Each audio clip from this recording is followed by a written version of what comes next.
every play tonight. Okay? And then come out and have fun. The gates are locked. Ain't nobody getting out now. They can't run. The gates are locked. Let's bring the fight to them, guys. Yes, sir. All right, brother. Let's pray.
The Northeast Texas Sports Network is dedicated on delivering the most entertaining sports broadcasts in East Texas. And if you're interested in having your next sporting event streamed live, visit us online at NETSN. And good evening, everyone, and welcome to the bEast from the East, Week 2. I'm Brett Swinney. Alongside of me today is we got Jaron Peoples, K.O. Kyle Owens, and Tim Corey Marshall. Hello, everyone, and how's you guys' weekend going? It's good. I'm batching for the weekend. Wife and the girls are down south, so a lot of football, a lot of fantasy drafts, it's been good. Yeah, speaking of that, we have a fantasy draft coming up here pretty soon. Oh, okay. Didn't know that. Yeah, well, tomorrow. It'll be yesterday. Technically, it was Tuesday. Oh, yeah. Tuesday night. So yesterday I had the draft. I'm not sure how I did yet though. So it's great. Hey, I had a good weekend. We had some great football Friday night. Had some great football Saturday. We had Bash in Berlin Saturday.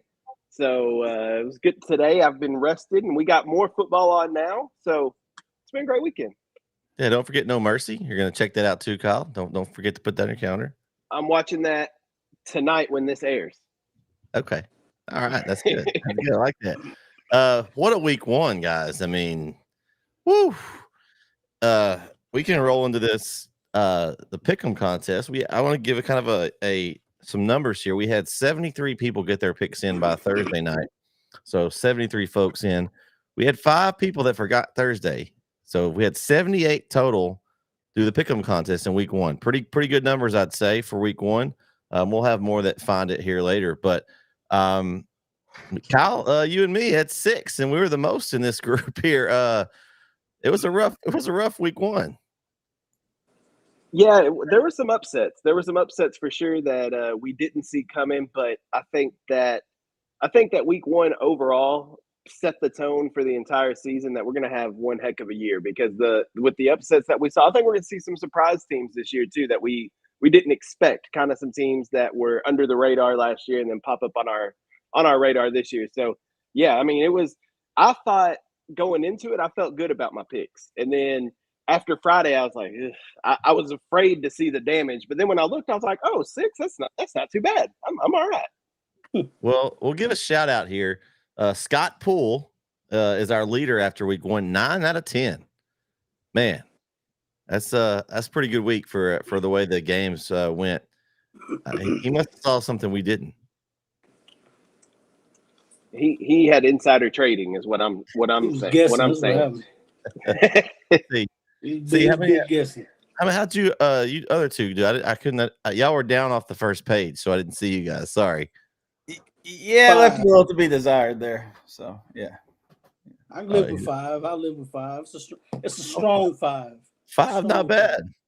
Jared, did Corey beat you? oh man. Oh, he got him. He had 4. Yeah. Jared, did you pick Tatum to win? No. You didn't pick your Eagles. You should have went with your Eagles. That was one of my picks that I got on Thursday. I was feeling pretty good after Thursday, guys. I was 3-0 after Thursday, and then Friday was not very kind to me at all.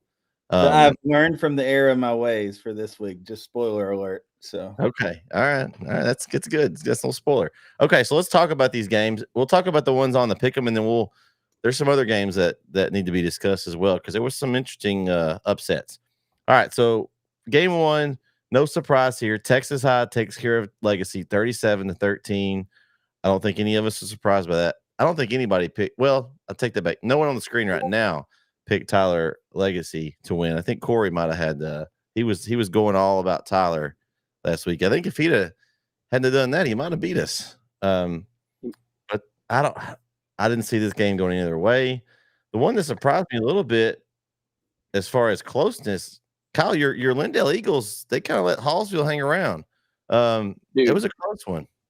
Yeah, I was at that game Thursday night and for the first half, and it was wild. You know, defense, the very first play of the game defensively for Lindale came out with a sack. And I was like, okay, well, this is how this game's going to go. And Lindale went down, scored a 7-0. All right, well then Bolden for Hallsville ripped off a 90-plus yard rushing touchdown and tied it up.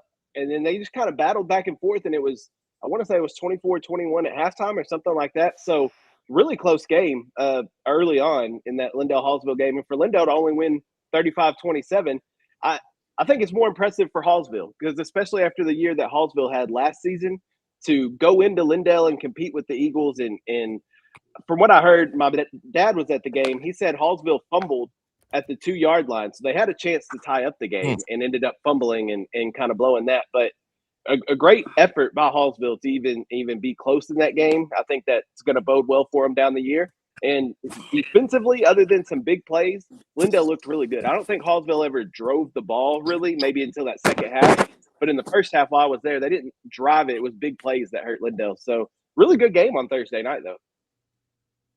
And the other one, kind of I had them winning, but Jared, tell me about the Tatum Eagles. They got them a big week 1 win over Winsboro.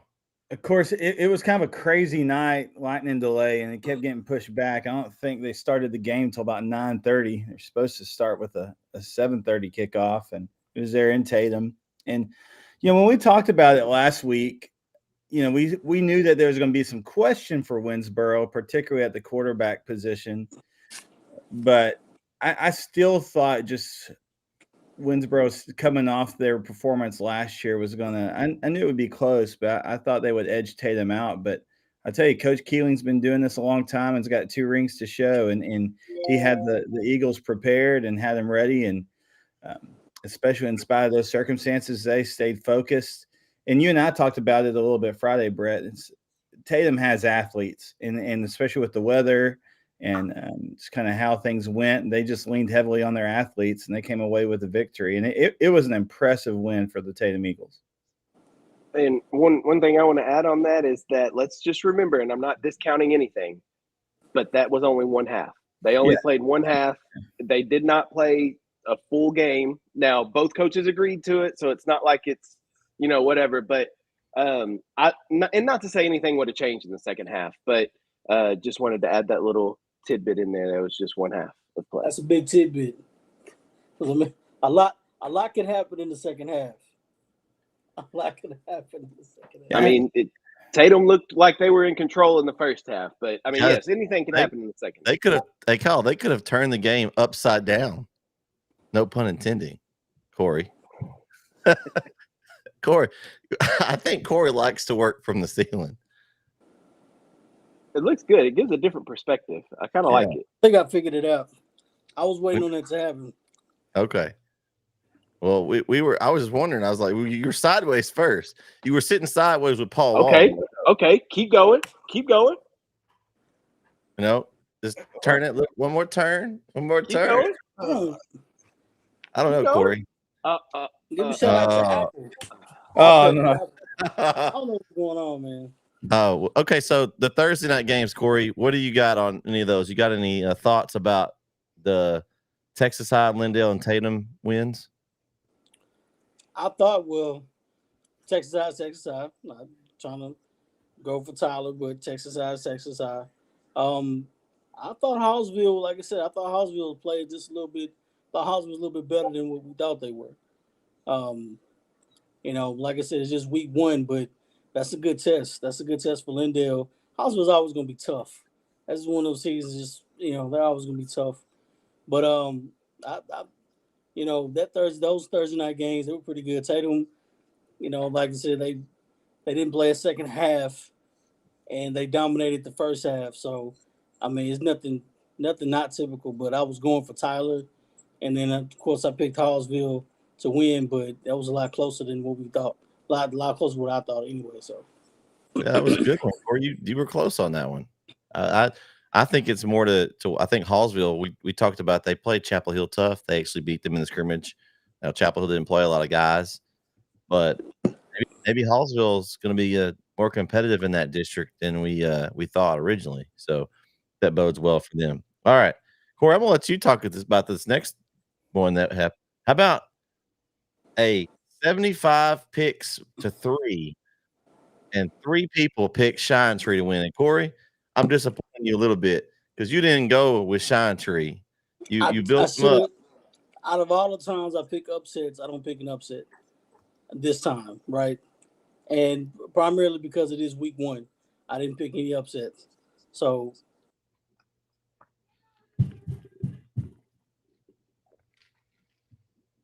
We lost his We can't mic. hear you, Corey. Corey got muted. Corey, can you hear us? We couldn't hear you.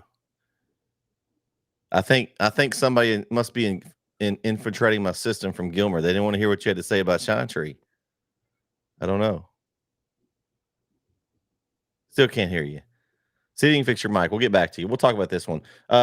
Man, there was a couple of games that were shocking. I wasn't shocked at this one. I thought Pine Tree would compete, but they rolled into Gilmer and got the win. That's impressive. Gilmer, I was looking at their schedule. I was talking to my brother on the phone, and we were discussing the schedule. And Gilmer plays Pine Tree, Lindale, Kilgore, and Chapel Hill. They play the top 4, we think, of the District of Doom. I think Pine Tree now, I'm looking forward to Pine Tree and Lindale now. And I think that may be a better game than what we might have thought before. Now that I guess we'll see, because Gilmer will also play Lindale. But man, I was impressed. I mean, Pine Tree's they're here to compete, and they showed it in week one. Yeah, they came out there and made a statement, and that's what you want to do. They dropped down a classification. They're in the District of Doom. Everybody's kind of talking about the 3 at the top: Kilgore, Chapel Hill, Lindale, and Pine Tree came out there, went to the defending state champs, and took it to them. I mean, that Gilmer got up 14 or 15-0, and then didn't score the rest of the game. So that's a shout out to Pine Tree's defense. I think they made a statement there, and and this is something that Coach Bachman and the Pirates can build on going forward, but that's what it's got to be. If you just come out and beat Gilmer and then struggle the rest of the season, then is that Gilmer win doesn't matter as much. You know what I mean? I think it's all in the follow-up, what you could do after that. How can you progress after that win? And if you're Gilmer, if I'm a Gilmer Buckeye fan, I'm not worried. Like I said this last week, Gilmer started 3-3 last year and went on to win a state championship. They lost their first 2 games of the year last year. So I understand people in Gilmer are going to want to panic, but first off, you didn't give up near as many points as you did in game 1 last year. And I think it's going to be fine. And here's the other thing for week 1, like the theme for week 1 is don't overreact, because win or lose, nobody made the playoffs and nobody was eliminated from the playoffs on Friday night. So, like, at the end of the day, your season is still in front of you. It's 1 game, but for Pine Tree, it's a huge first game, and I think that can propel them going forward. And for Gilmer, I mean, you just shake it off and you move on. It is an extremely tough non-district, though. So they're gonna. They could be 0-5, Kyle. That's what I was about to ask you. What if they go 0-5? Like, they could. I don't think it'll happen, but it. Well, where's the win? Where's the win coming? You got Chapel Hill, Kilgore, Lindale, and Brenham, which is a 5A school. I mean, I don't know. I don't know. I don't know, but I also don't know what this Gilmer team's going to look like in 2 or 3 weeks, because they're like a chameleon. They'll adapt and change to what they need to do. Coach Metzel proved that last year. So I don't know, but it is a daunting non-district schedule. I think the quarterback changes were pretty big. Just a change from last year going into this year. Brian McCown, Gilmer did. And I think that allowed the Pine Tree defense to really just hone in a little bit. And again, big props to Coach Bachman and the Pirates, because they really made a statement. And their remaining non-district schedule, I think it actually favors them pretty well going into that tough District of Doom competition. So I'm excited to see what Shine Tree, as Corey calls them, does. And we'll see. I mean, they may be causing some noise as the season plays out.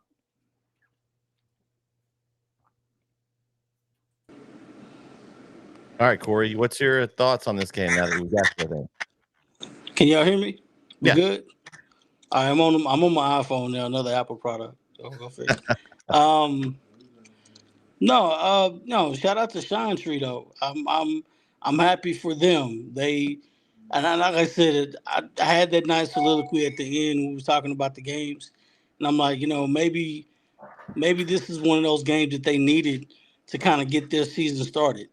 Right? It has nothing to do with Gilmer. Gilmer's gonna be fine. Won a state championship, but maybe they have a championship hangover. Maybe those younger guys are not ready for the moment, so to speak, right?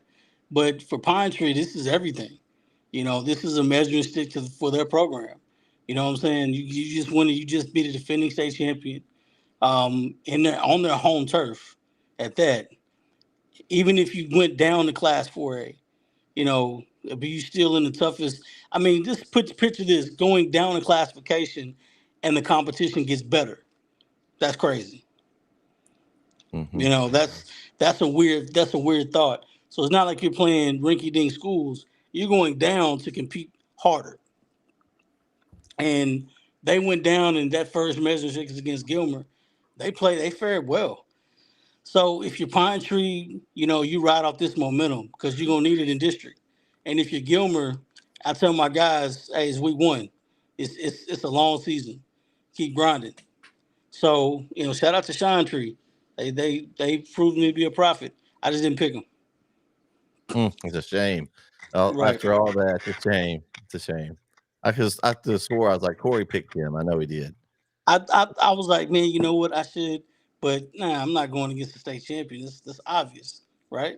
State champions got to win game 1. What defending state champions is not going to win the opening night game, right? Against somebody they should beat.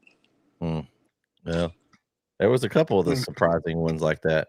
What wasn't surprising to me is Chapel Hill going to Jasper and thumping them pretty good. Man, I know some of you guys had said they thought it would be close. I just didn't think it would be close. I just thought, and y'all may have seen more of the game than I did. I kind of tried to keep up with it. But 56-20, the last touchdown was a trash touchdown against the third string defense. Man,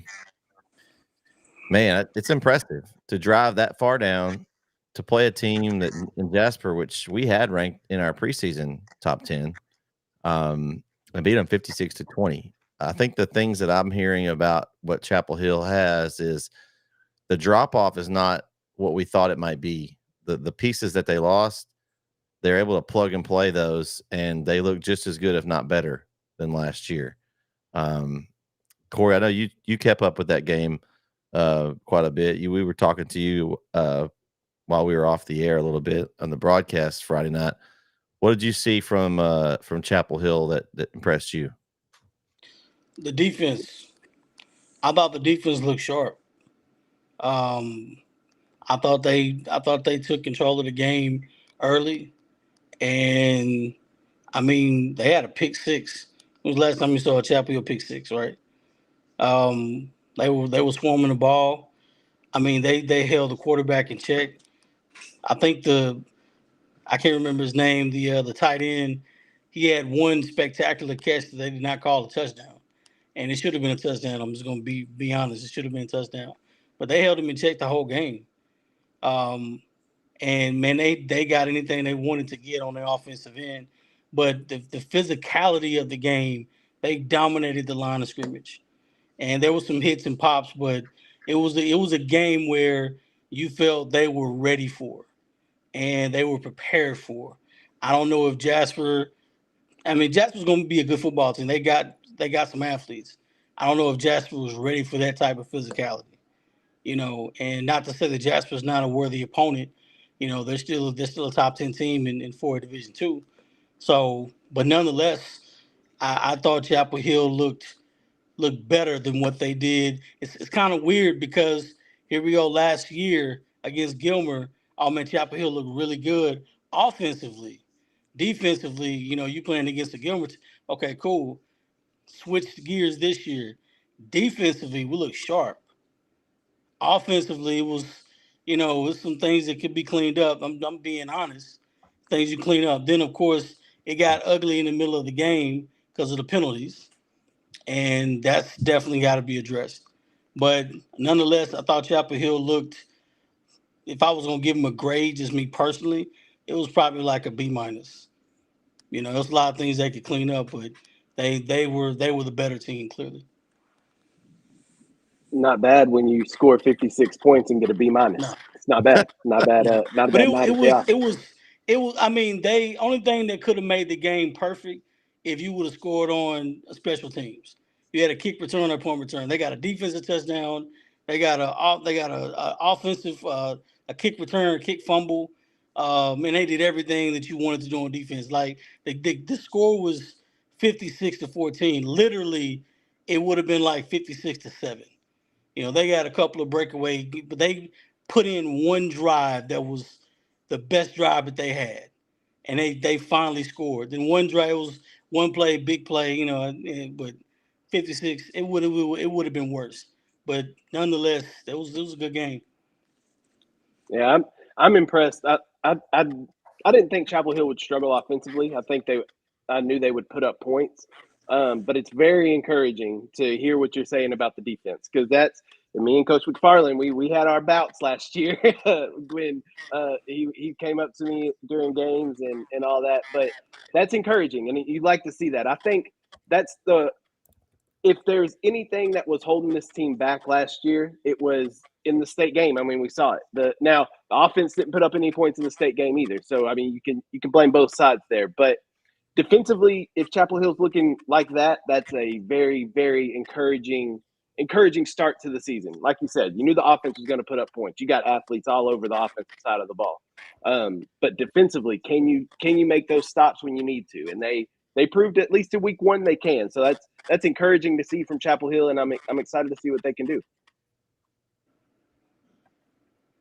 Yeah, I thought it was a good win.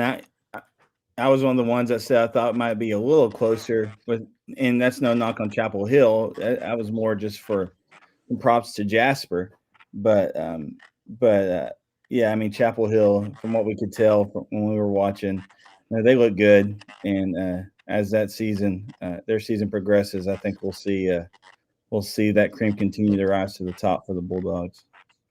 Yeah, they're going to have to bring it every week. We talked about the schedule. There's no real weak games on their schedule, so you got to come off that. You got a ticked off Gilmer team that lost week 1 next. Then you got a rivalry renewed with White House, and you got Carthage. And then you roll right into the district. It's just going to be. They're going to have to bring it every week, so they're going to be battle tested. That's for sure. Once they get to the playoffs. Next game, Rusk and Kaufman, another game that we had on NETSN. Keith and Christian and Rob traveled there. Kaufman just put it to Rusk, man. I talked about it too. I picked Kaufman because I wasn't sure of the Rusk offense and what they could do, and they only put up 6 points against a Kaufman team that from what just kind of keeping an eye on the game was pretty much doing whatever they wanted to. Rusk is going to have to figure something out on offense.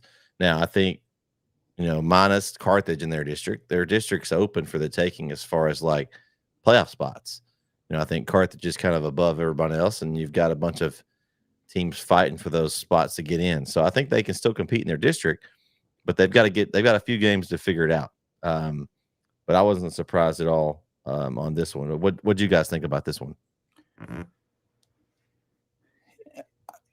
Kaufman scoring as much as they did surprised me a little bit, just because we saw, Rusky defense in their scrimmage, and they really flew to the ball well and swarmed the ball, attacked the ball. And so Kaufman really scoring like they did. And I went back and watched some of our stream, and, they started it off with a return touchdown, a kickoff return for a touchdown Kaufman did. So that when you start a game like that, that's pretty good momentum. And they just kind of stayed with it. And it's a big win for the Lions over there, I think, because there's been some question there over the last few seasons, and I think they've got a good trajectory. I'm disappointed by what I saw out of Rusk. I expected more. I picked Rusk to win.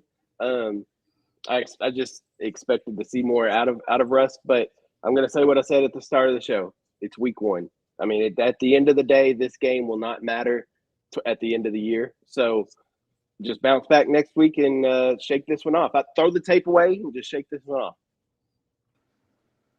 Yeah, I'm a component of throwing the tape away, especially if you have a bad game. But week 1, man, it's a glorified practice. It's a glorified scrimmage, right? Then again, I mean, you preparing for this same team for this. You prepare for this one team like what all summer? Like that's your whole mindset is preparing for this one team. So I mean, you don't have a lot of film on them. You don't have a lot of tape on them. You know what I'm saying? You're going based off of what? You know what I'm saying? Off of expectations, right? So it's a hard week. And then now that I think about it, but at the end of the day, good measuring stick. You know what I'm saying? Kaufman, you get a win. Russ, you go back to the drawing board. You want to get guys in. It's week 1. Let's not hang your hat on. It's not week 9. Doesn't determine the playoffs. This is all practice. Don't tuck your tail in. Going with your head high to get better each week. 1% each week. All right, game 7.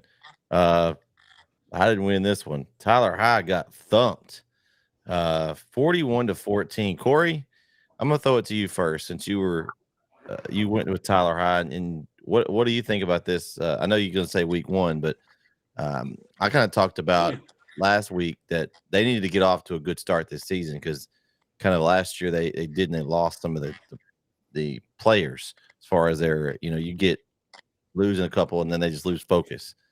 What do you think about this? Is it say more about Marshall, what they have, or more about what Tyler High has? What says more about Marshall to me? You guys alluded to it. Jaron alluded to it. Jaron and KO alluded to it last week. Marshall's good. And I figured that, and I thought it was going to be a good win if Tyler could go to Marshall and compete a little bit and kind of ease out of there with a win. That'll kind of let me know where they are, kind of a measuring stick, kind of like Shine Tree. Where are you at now? Start of the season, and we're gonna Are we moving forward? Or we're going to progress? We're going to catch fire from what we had last year. I know they didn't make the playoffs, but they still finished 6-4. So we're going to catch fire from where we ended up last year and kind of go ahead. This is a good measuring stick for a team like that. We're going to build momentum off a win. You're going against a team that's traditionally pretty good. They had a good run last year in the playoffs. Marshall did. So I thought it was a letdown for JT, and I thought it was a big win for Marshall. And you always want to start the season off hot. And JT's a playoff team. I'm just gonna go with they're a playoff team. They haven't quite put things together, you know, just yet. And it's kind of hard when you're trying to make your team believe that you're a playoff team, and they're not playing like that. So big win for Marshall. Got to go back to the drawing board for John Tyler. And in that game, there is even some missed, and every team has missed opportunities in the game, whether they win or lose. But Marshall, they dropped an interception, and then they were about to score and fumbled the ball, and Tyler got a touchback. And so, if those two plays go a little differently, you maybe even seen a little bit larger spread than what we saw. I really think this attributes more to Marshall ready to turn some heads this year.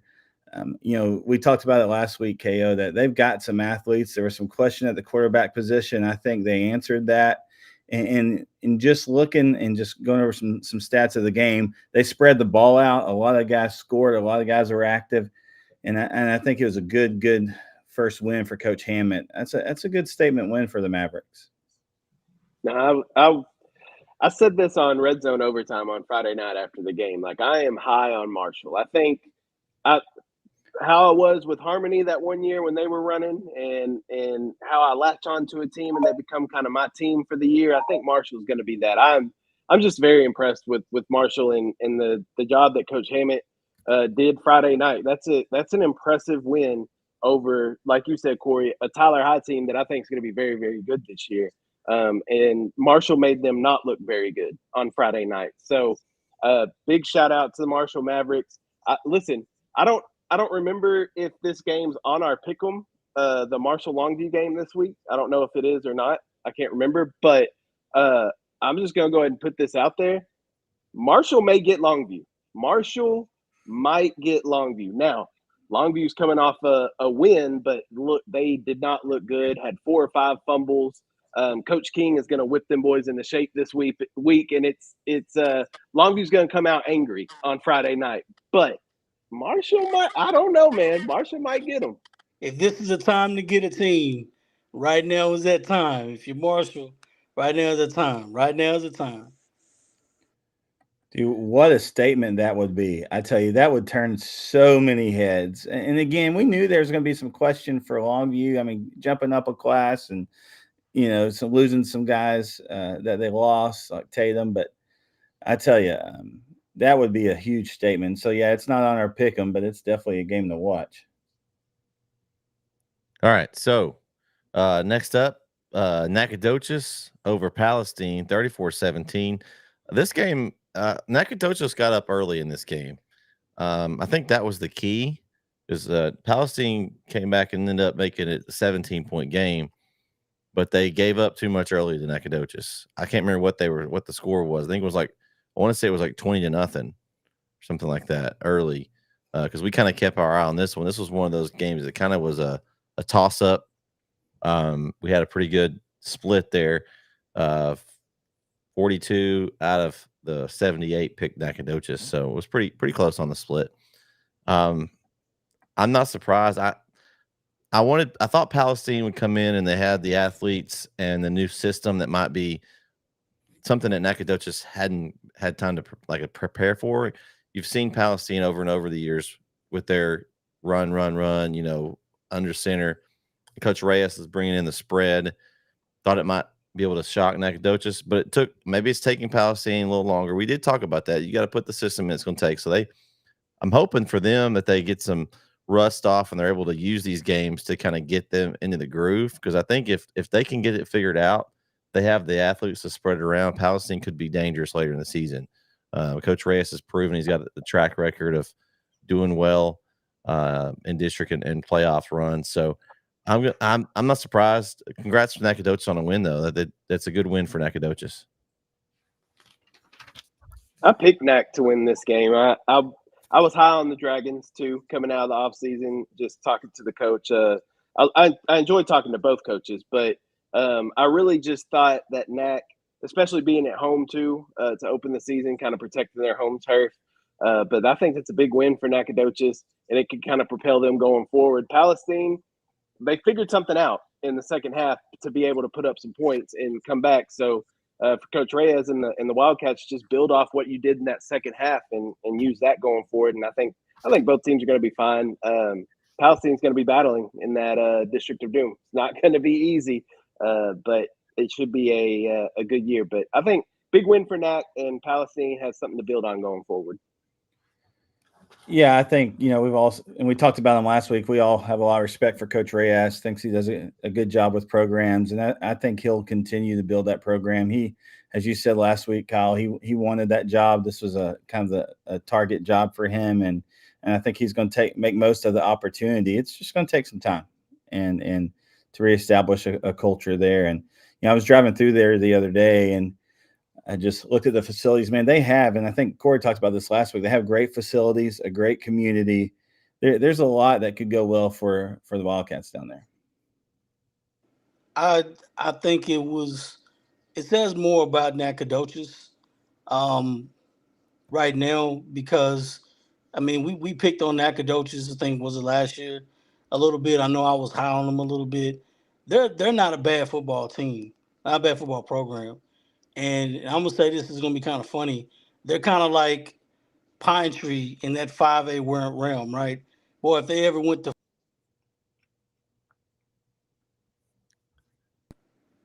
If they ever went to what? Oh wait, I'm back.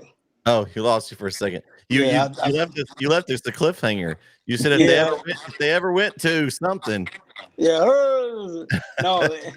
If they ever dropped the classification like Pine Tree, like I think they would really put up good numbers, And but Nacogdoches is kind of that. They're kind of like Gonzaga, right? If they go to a bigger conference, would they still be Gonzaga? They go to the ACC or the SEC, would they still be Gonzaga? They still compete? I don't think so. You're not winning 30. You're not winning 30 games like that. No, I don't think you would. But nonetheless, Palestine they got to build. I wouldn't be worried about it if you Coach Reyes. You telling your guys just keep chopping wood. This is not a determination thing. I'm not building a program for today. I'm building for tomorrow. So unfortunately, the seniors have to be the brunt of that because it's your last year. But juniors and sophomores and freshmen, you guys are the guys that are going to be the benefactors of everything that's being laid today. So they got to take the thumping right now. But defense, on the other hand, yeah, you can definitely stop some people. We can get the defense rolling. That's not going to be a problem. So I think that's another thing too. Yeah. Now Palestine, they have a tough non-district. Well, of course they have a tough district schedule, but their non-district schedule. They got Jasper next week. Then they go over to Athens. Then they take on this Marshall team that we've talked about, and then you start District of Doom. And so it's a tall order for them. And maybe that Athens game is a game that maybe you can try to take there, but it'd be interesting to see how they do through non-district. All right, the game that I thought was closer, I think, than any of us thought. I think some of us may have thought it would be close, but I don't know about this close and this kind of score. Longview 7-3 win in Lufkin. I know a few of you guys. I thought it was going to be a lot more than that. I'll be honest, I was completely off. I know some of y'all thought it would be closer, but I don't know if any of us thought it would be this kind of game. They went into Lufkin. They snuck out of that stadium with a win, 7-3. What do you guys think about that? Sloppy game on both sides of the ball. It was pouring down rain in Lufkin. Both teams had to deal with it, and I think both teams struggled with ball control because of wet football. I think if you're the coaches for both teams, you can you could be encouraged and discouraged by what you saw Friday night. I think if you're Lufkin, you're encouraged that you kept it that close with Longview, and discouraged at the same time that maybe you made some mistakes that maybe could have got you a win on Friday night over Longview. If you're Longview, obviously you're gonna, like I mentioned earlier, Coach King. I would not want to be a fly on the wall for that film room session that they had on Saturday. I'm sure it did not go well. Longview did not look good. They'll get it turned around. I have no doubt about that. I trust in Coach King and what the Lobos do over there. They have that pedigree, but it was not a hot start for either squad. But like I said, I think you can be encouraged if you're Lufkin that maybe you got something you can work on towards next week. You kept it close with Longview, but it was just a sloppy game on both sides of the ball. A sloppy week 1 game in the rain. And we said that we've been surprised by some week 1 games, or we're surprised. And I think the weather all throughout the East Texas region had a lot to do with it. It'll be interesting to see kind of how teams look different, because you prepare in the off season, and you go in with a game plan. And when the weather like it was, it causes a lot of these teams to maybe have to pivot a little bit, especially offensively, I think. And I mean, the fact that we had a Longview team that only scored 7 points blows my mind. I mean, that's just really hard to wrap my head around, even with the weather. So definitely a good opportunity to build on for Coach King and his crew. But wow. Hey, Junior, you think they missed that Taylor Tatum guy?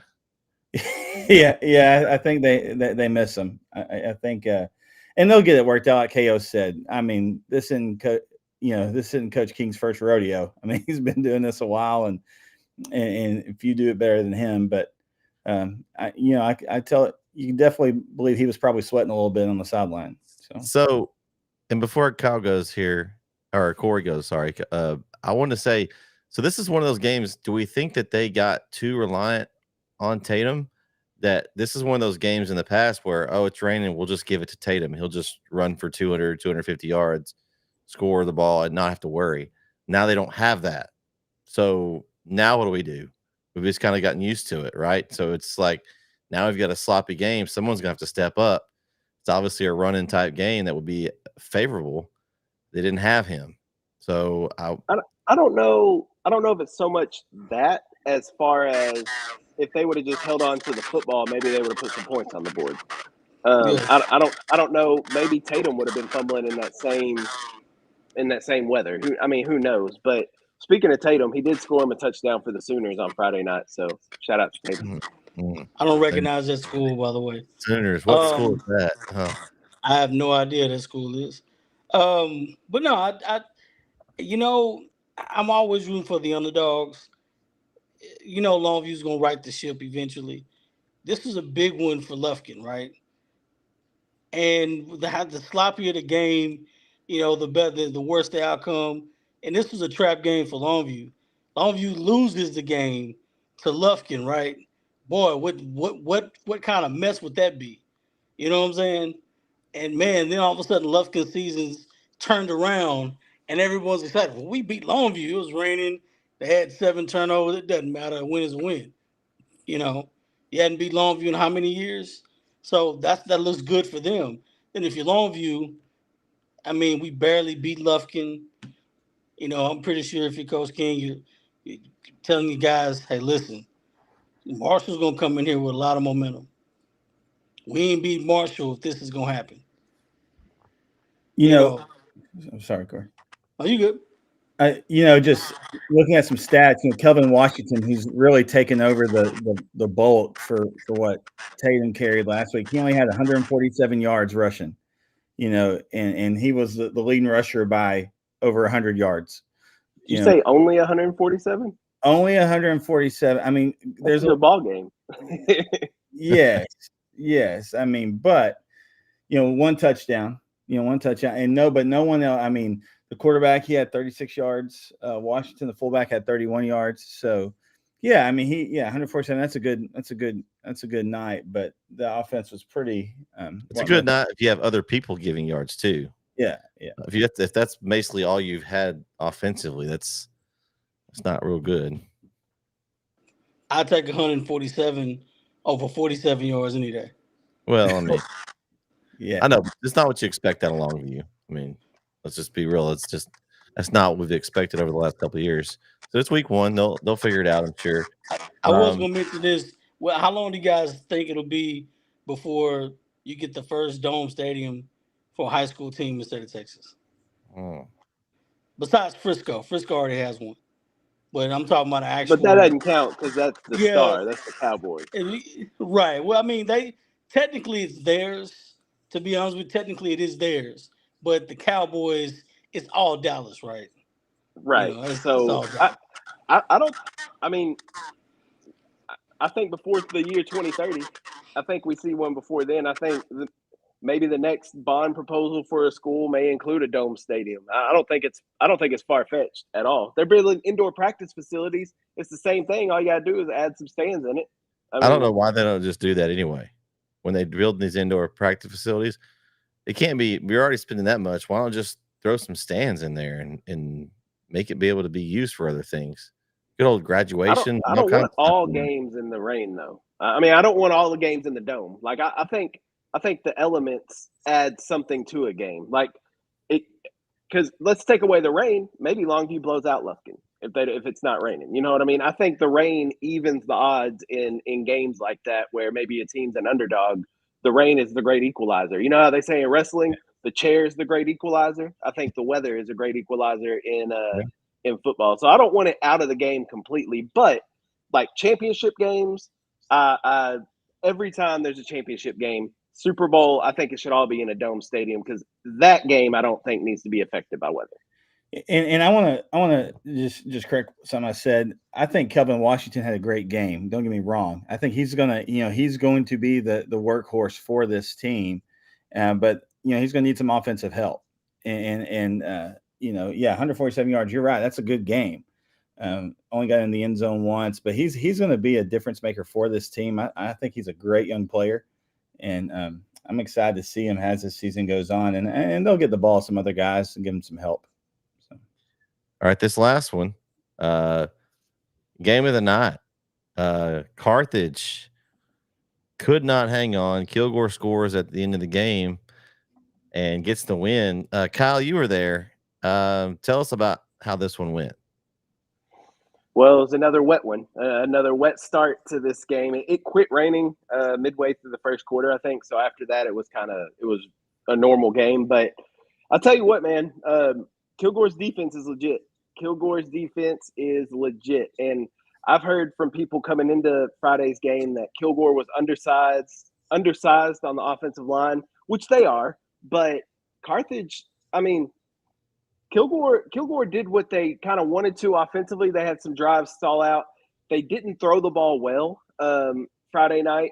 Neither team did, honestly. I mean, Jet Surratt threw 4 picks. So he threw 3 picks last year against Kilgore, threw 3 in the first half Friday night, and then threw another one late in the second half. So 7 picks in 2 games against Kilgore. I don't know what Coach Fuller and the Bulldogs have done over there, but they have Jet Surratt's number. And I think if Jet Surratt never sees a Kilgore uniform the rest of his high school career, it would be too soon. He struggled against Kilgore, but Kilgore took that 7-0 lead. Carthage got on the board with a safety. It was a great punt by Surratt that pinned them at the 1. Next play, tackled in the end zone. They got on the board. Carthage took an 8-7 lead at halftime, which was like a baseball score. Second half, then Kilgore came out and scored. And Carthage did retake the lead on a 52-yard rushing touchdown by KJ Edwards in that fourth quarter. And then Kilgore, to their credit, marched down the field and punched it in with 2:51 to go in the game and held on to win. So, I mean, what can you say about Kilgore? They were impressive. Isaiah Waters had the 2 touchdowns on the ground for Kilgore. They looked good. And I think that Carthage is still Carthage. They are not a bad football team.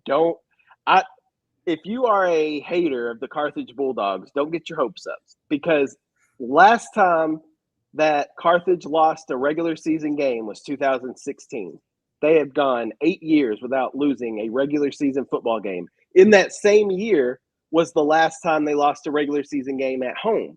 So what did the Bulldogs do that year? Nothing. They went on to win the state title. So if you're Carthage, I wouldn't freak out. I wouldn't worry about it.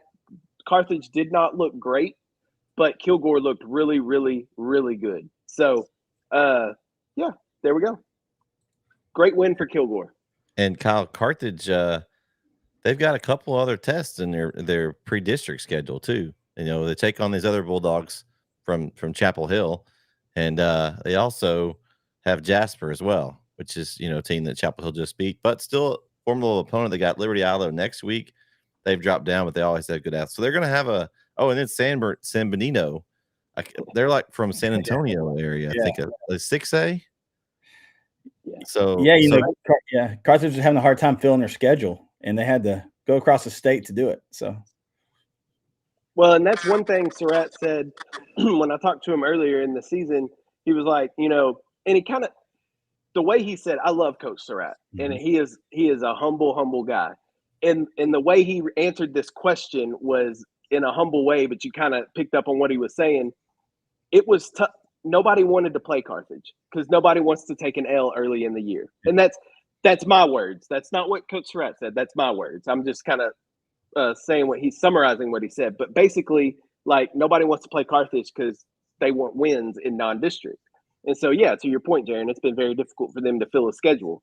I think this could give those other teams maybe false hope that because those other teams aren't Kilgore either. Like, Kilgore is a very good football team. I think that's what's kind of going under the radar in this win is everybody's talking about, oh, Carthage lost.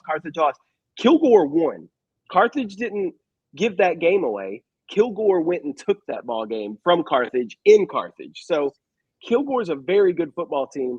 Carthage is going to be just fine. I think they win their district. I think Surratt throws for 40-plus touchdowns. Like, Carthage is going to be just fine.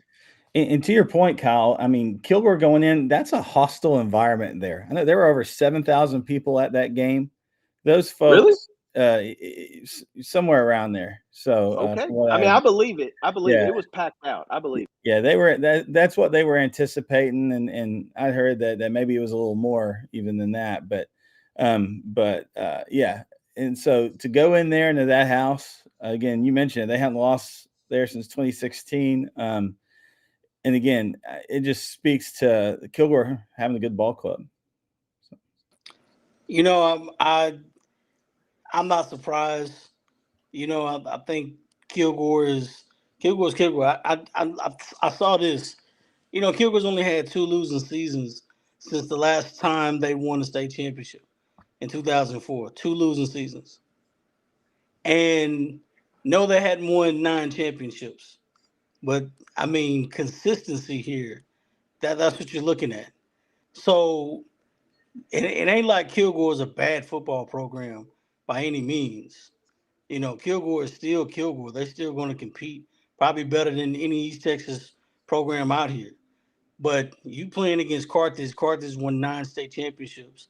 I mean, that's like Georgia versus Alabama. You know what I'm saying? Georgia's still good. It ain't Alabama championship good, but Georgia still got some good wins.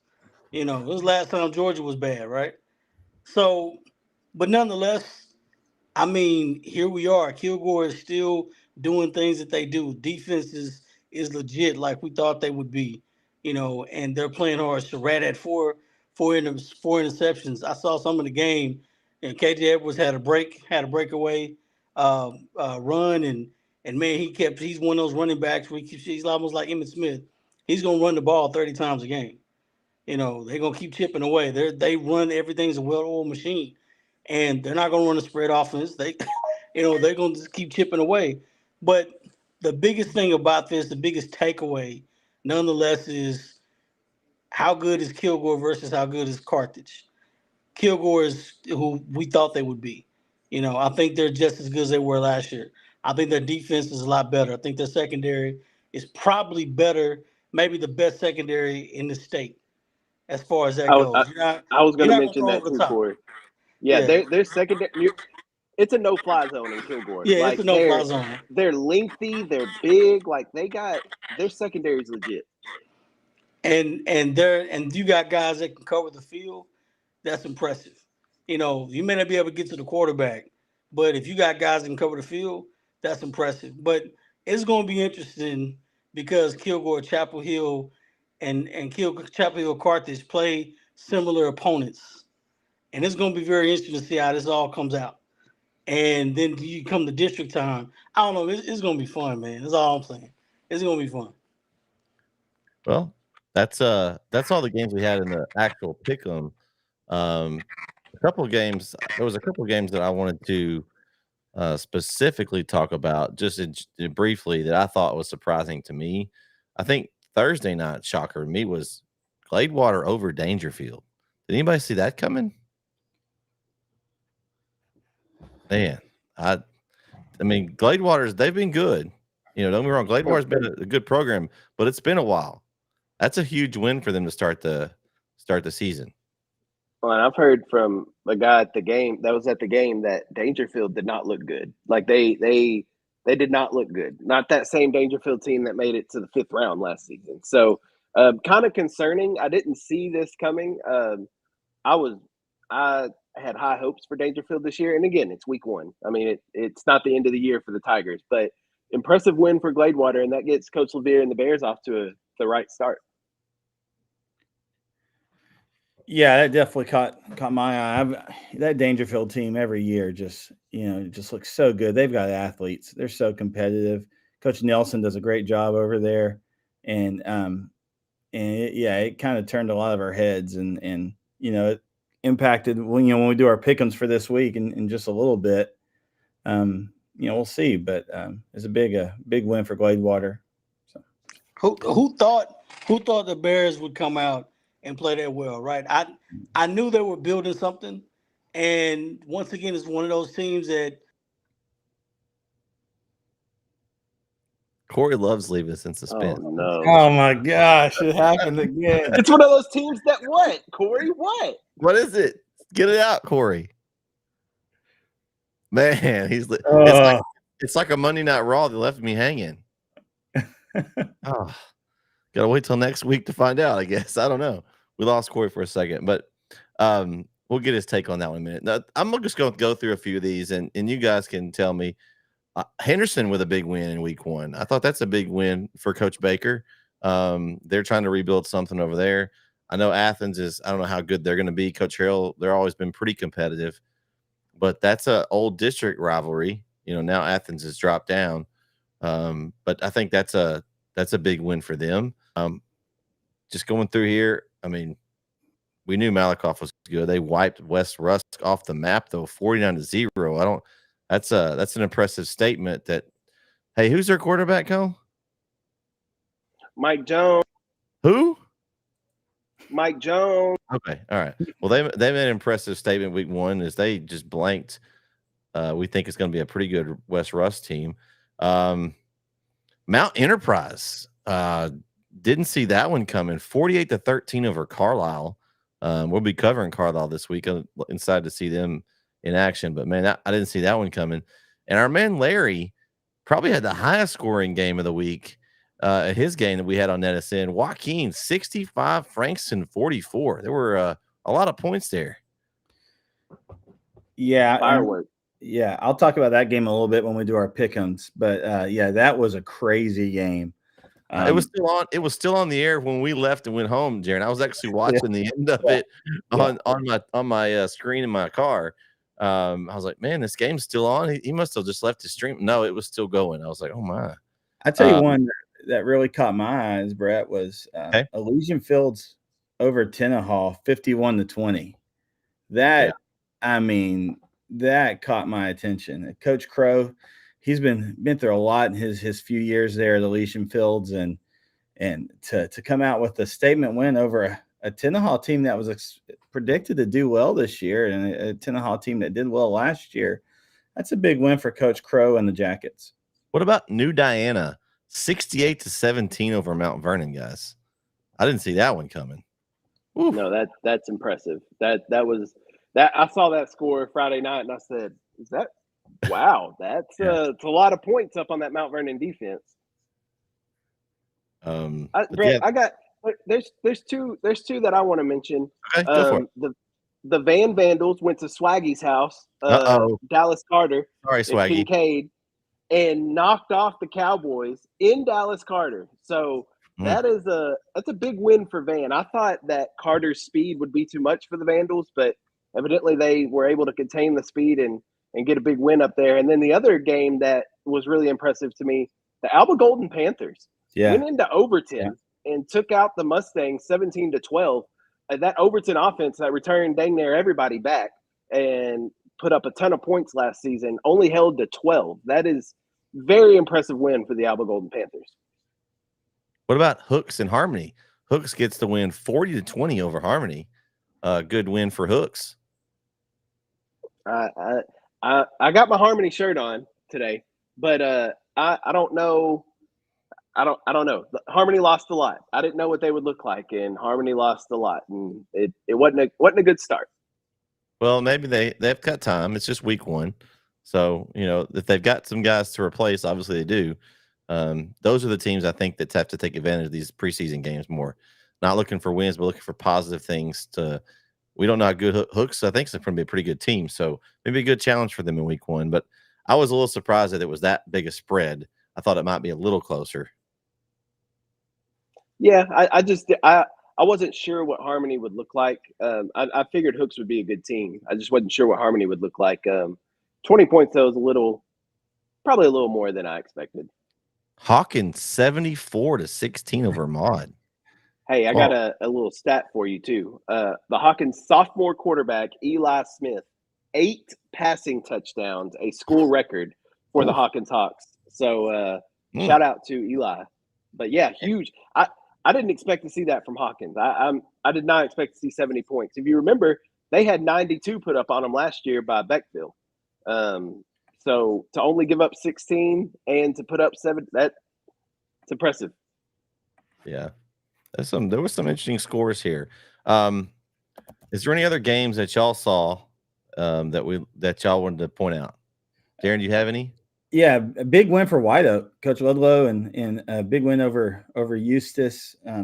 White Oak, a football team that hadn't had just a massive amount of success. Now, again, Eustis, they were winless last year, but just a good win for White Oak and the Roughnecks to. Yeah, 50 points. I mean, anytime you put up that many points, that's a good effort against any team. All right, let's look at the polls and see how they shook out. The 6A, 5A poll, a little bit of a shakeup there. No surprise as Marshall moves up into the 3rd spot now behind Longview and Texas High. Lufkin slid down 1 spot to 4, and White House enters the poll after they got a opening week win. I forgot who they played. Was it Woodrow Wilson? Yeah, Woodrow Wilson. So hey, can you pop the top? We don't have the polls. Can you pop them up so we can see them? Yeah, I can. Hold on. Give me a second here. See if I can do that for you. But yeah, this poll. Let's see if I can find. Gotta find that tab. I got too many tabs open, so it happens. Let's see. Let's just pop in the NETSN. Here we go. Maybe this was it. Oh, nope, that's not the right one. Let's go this way. Which one of it? Okay. All right, here we go.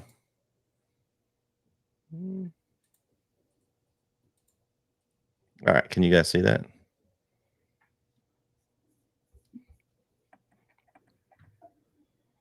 It's very tiny, but yeah, it's small. Here, let's do this then. Maybe I just make it the whole screen for a minute so you guys can see.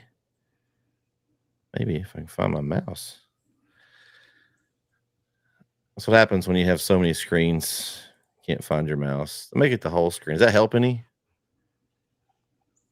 Okay. Yeah. I think I can also do something else. I'm gonna while you guys look at that. So, but basically, this particular poll didn't change a whole lot, but you had some. Here we go. How's that? There it is. That better for you guys? Then Yes. I can bring on back. There we go. So basically, it looks pretty much the same. Longview stay at the top, I think, until Longview loses or something. I think for me, I'm going to keep it at 1 just because they're Longview.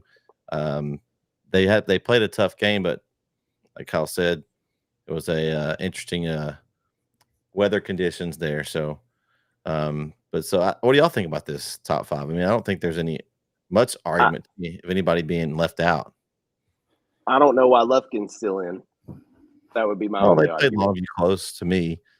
Who else are you? Who would you replace then, Kyle? I don't remember who I put in there. I grabbed a 5A team that won last week.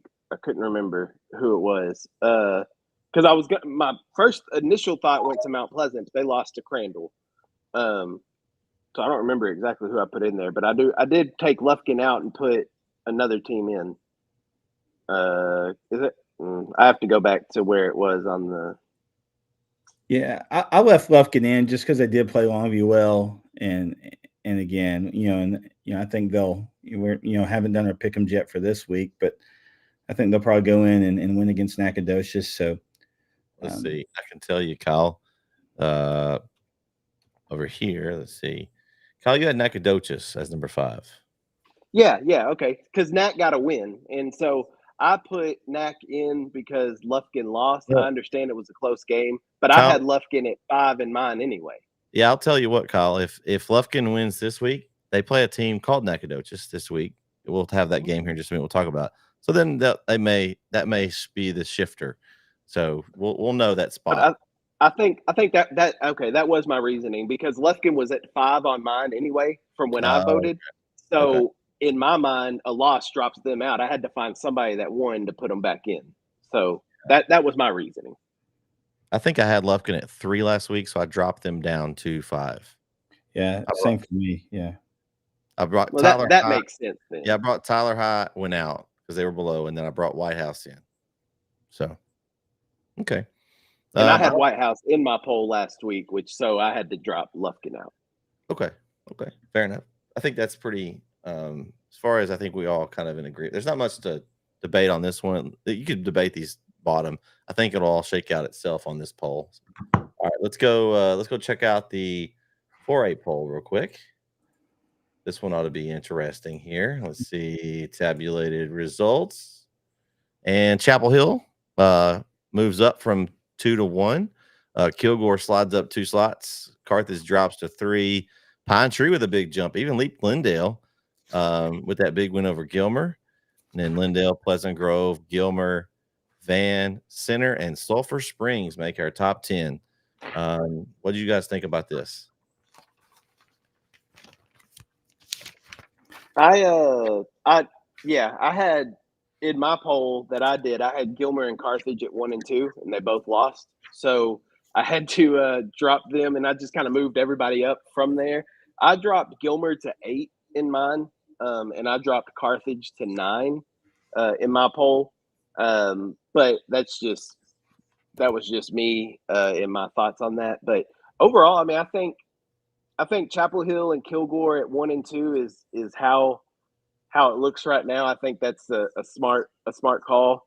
I think the only difference I probably would do is I understand why they moved up to 4, but just off, I guess everything that pedigree, I would keep Lindale in front of Pine Tree because I just don't want that Pine Tree win to be a flash in the pan win and then them fall off. I don't think it is, but that would be my only hesitation on it, I guess. But overall, I think those are good rankings.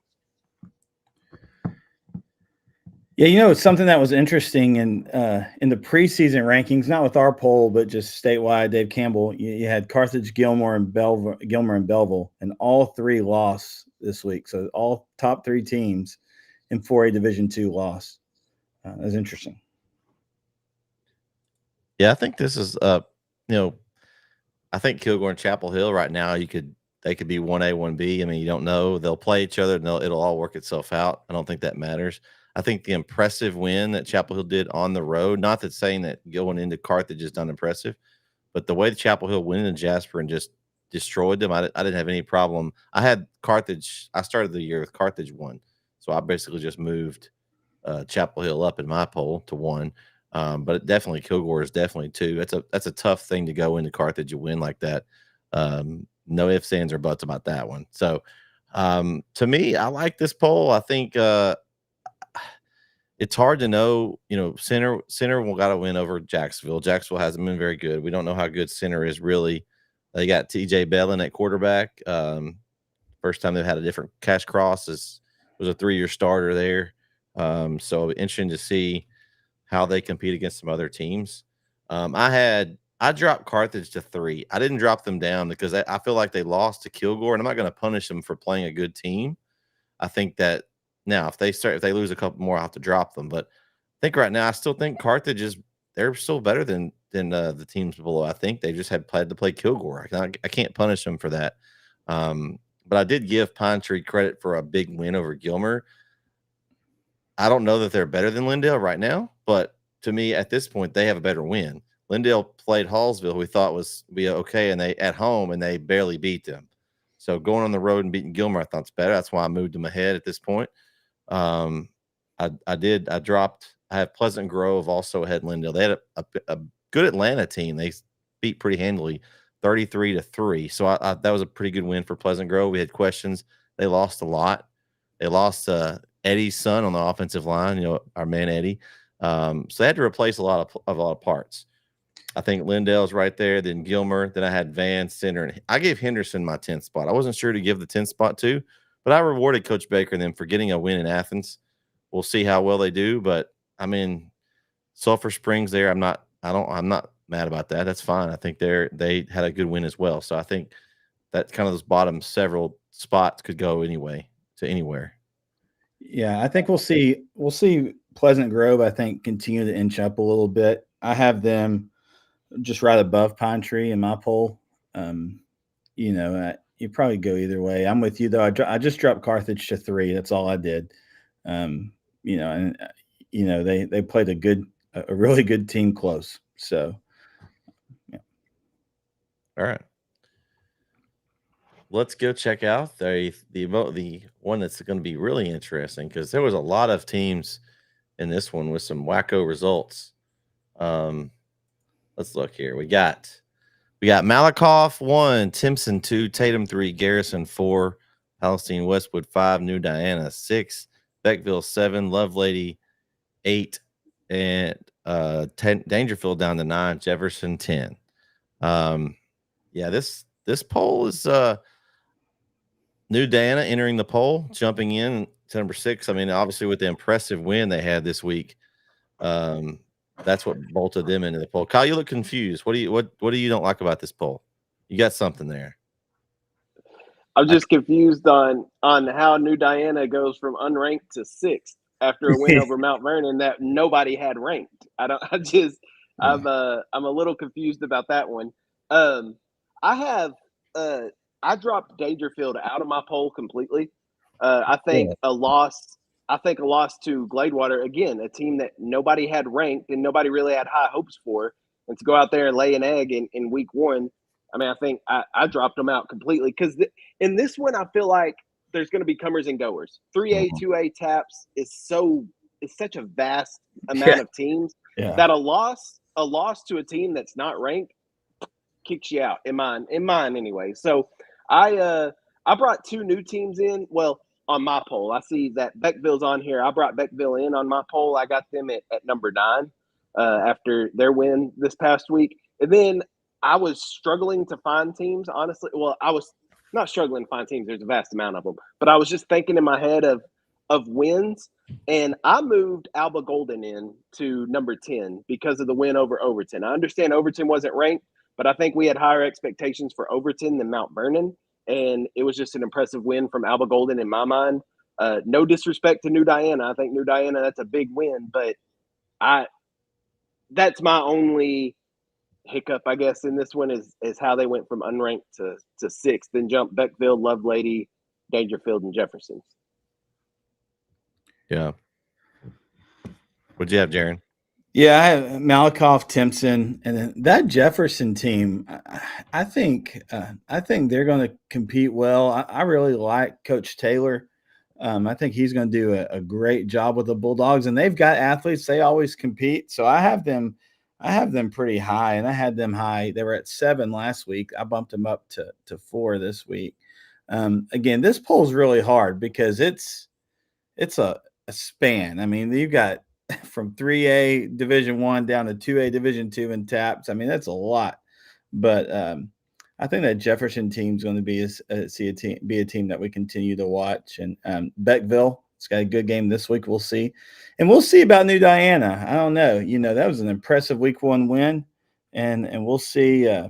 They've got, they'll be taking on another team this week we'll talk about in a minute in Gladewater that got their own surprise victory like we talked about. So it'll be interesting to see which of those two kind of and battle it out and which comes out on top. So I had Malakoff 1. I actually had Tatum. I have Tatum above Timpson right now. Timpson, I mean, they won, but it wasn't a big – I was expecting more over West Sabine. Tatum's win to me was impressive. We thought we had high expectations to Winsboro. I thought that was a big and a very good win. And I'm not complaining. I think Timpson, Tatum, whatever at this point, it's some beans versus the other. I just like the win early, so I kind of gave them a little bit of a bump for that. I have Westwood at 4, New Diana at 5 with that impressive win. Garrison, they snuck away with a win. I have them right next at 6. I have Beckville at 7, Hooks at 8. Hooks with a win over Harmony. I like them in there. I might be a little biased with my 9th spot. I bumped up. I got my guard in there at number 9, Brookhill guard. I thought Redwater was impressive, and Jaron can vouch for that. They had some really good athletes and they had some big guys up front. Played a really good game, but Brookhill was able to prevail in their home opener. And then I have ARP at 10. Coach Minky and company getting a win in week 1 over Harleton. They actually have Garrison next week, so we'll see what they really have. And obviously if they beat Garrison, I'll be moving them up. But I think they'll be able to tell how good the Tigers are this year. So that was my top 10. All right. Whew. That's a lot of talking there. Let's get some picks going, guys. Now that we're all back here. All right. Picks for this week. Pick'ems for week 2. Now I'm hoping to do a little better than last week. 6-4. It's not acceptable for the Pick'em champ. I gotta improve my game. We got 3 games to make up, Kyle. We're gonna have to really do our homework this week. We'll see what we can do. We'll be fine. I think so. It's just week 1, Brett. You don't win a championship in week 1. Oh, you can lose one in week 1 if you do bad enough. All right. Game 1, Tatum and Dangerfield. Man, I was looking at this game a lot differently last week, but now at week 2, I'm like, And Dangerfield loses a game that I thought they might win. I thought Tatum would have a close game with Winsboro. Obviously, it was a half, so you can't take much away from it. But I think they've got something going at Tatum. I think they've got something figured out early. You've got Bradley at quarterback. They're with the athletes. I think at this point in the season, they seem to be playing better. So I'm going with the team that's playing better right now. And so I'm picking the Tatum Eagles. I'm picking the Eagles again, Kyle. Just for your record, you might want to write that down. The Green Eagles again. And in a fantasy draft today, I might have drafted an Eagle on my team. Jalen? No, it wasn't Hurts. I drafted. Who was it? I drafted the receiver, Devontae Smith. Okay. All right. This Tatum Danger. If you would have asked me this game a week ago, I would have picked Dangerfield easy.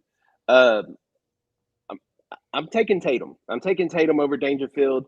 I know it was only a half, but it was an impressive half that Tatum played against Winsboro. Dangerfield just did not look good against Gladewater, so I'm going to take the Tatum Eagles in this one. And just for fun, Dave Campbell's has Dangerfield as a 29-point favorite. Even after last week. Yeah.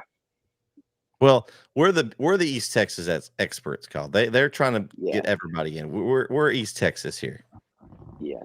I guarantee you this. This is something I will stand on. Dangerfield is not beating Tatum by 30 points. That is something I will stand on. If that was actually a bet out there, you would take that wager and win some money. Yeah. Okay. Jaron, what you got? Yeah, so Tatum goes into Dangerfield, so I do take that into account, but I'm not going to pick against my Eagles again. At least I learned that week one. My question was just because there was so much change, in key positions, a change in offensive coordinator, and the system they run is so unique. And so I just wasn't sure. Well, they quieted those concerns in week one. And yeah, so I'm going to chant "Fly Eagles Fly," which is big for a Dallas boy here. But I'm excited for Coach Keeling and that crew. I love that community and am happy for them. And so just think about this: if they go and get a win in Dangerfield, then they travel down to Newton, and Newton had a tough game, week one.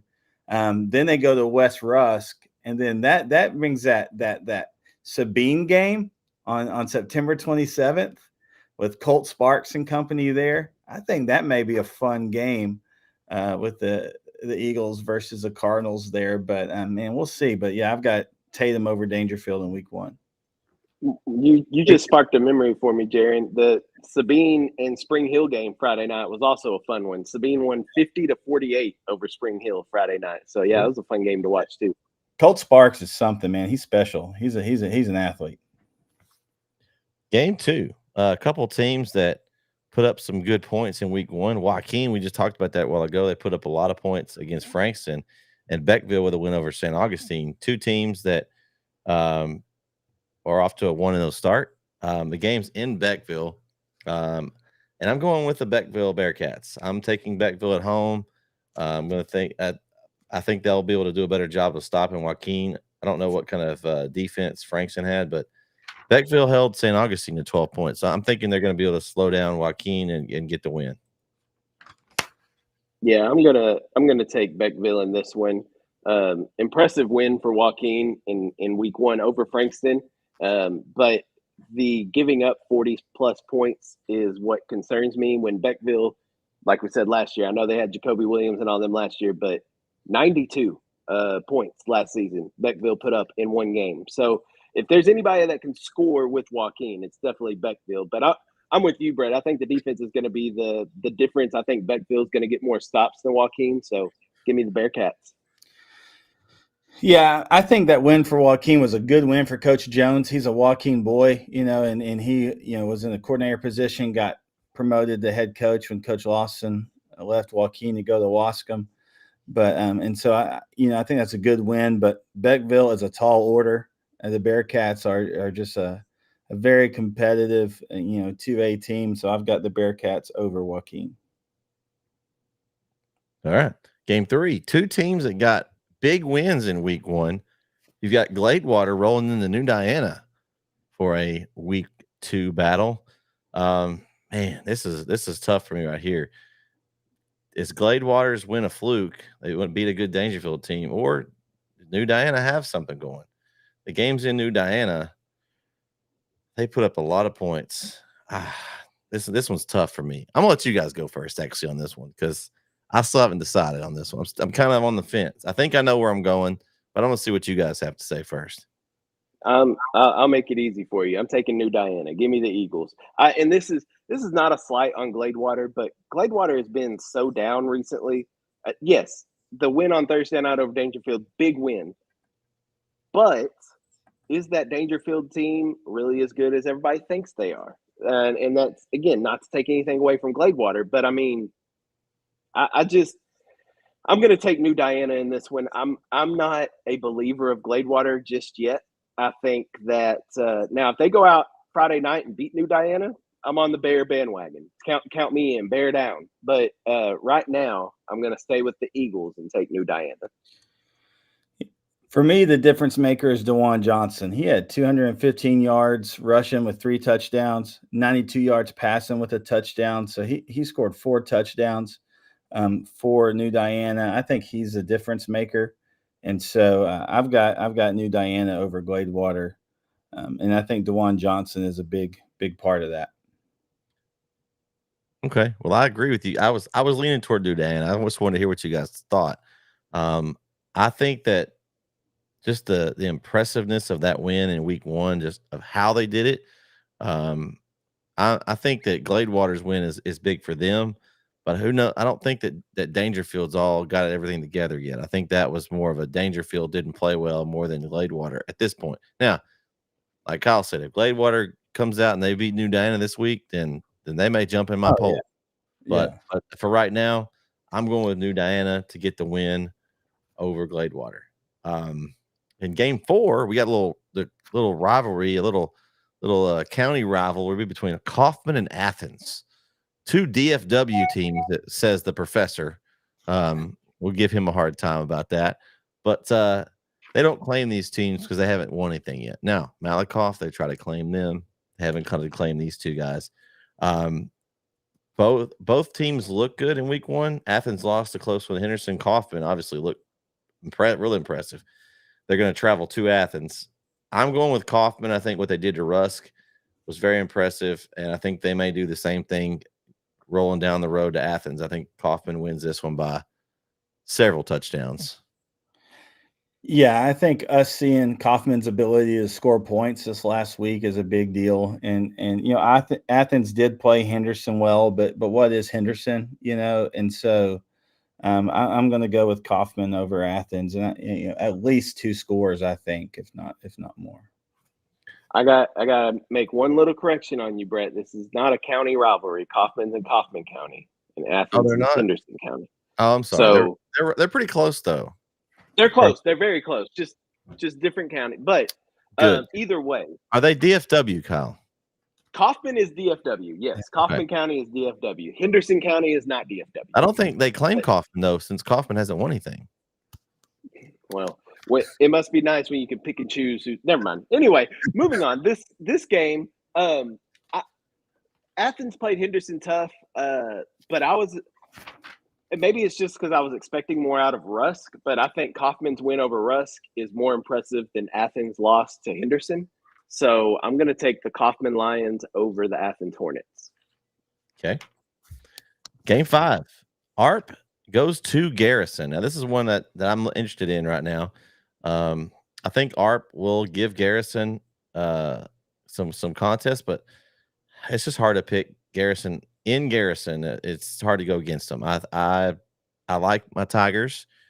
I think they're going to compete, but it comes down to it. I think Garrison gets the win. It's at home. It's a long travel trip for ARP. So I'm going with Garrison. I think it'll be a good game, but I think they get the win. I think ARP had a very impressive win over Harleton. Harleton, past couple of years has been a really tough out and a really tough team in their district. So for ARP to get a win over Harleton like that's a big one. The Garrison game, I know a 1-point win. It doesn't look great, but let's take into account who they played. Wascom, and I think what Coach Lawson's doing over in Wascom, I think he's turning that program. Or I say turning it around. Wascom has historically been great, but these past couple of years have not been good for Wascom. So I think he's got them heading in the right direction. So that's more impressive to me. That I think it says more about Wascom in Garrison's win than Garrison so much. So I think ARP and Coach Schminke, they're doing great things down there too.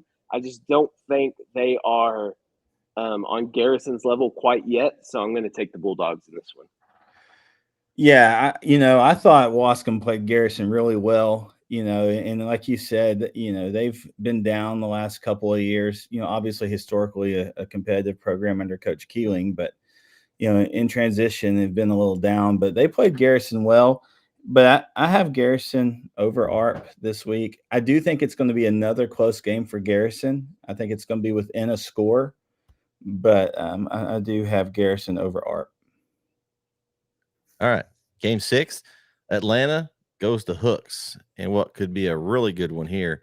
Atlanta played Pleasant Grove week 1, so I don't think that's a bad loss. They played a really good team. Hooks got the win over Harmony.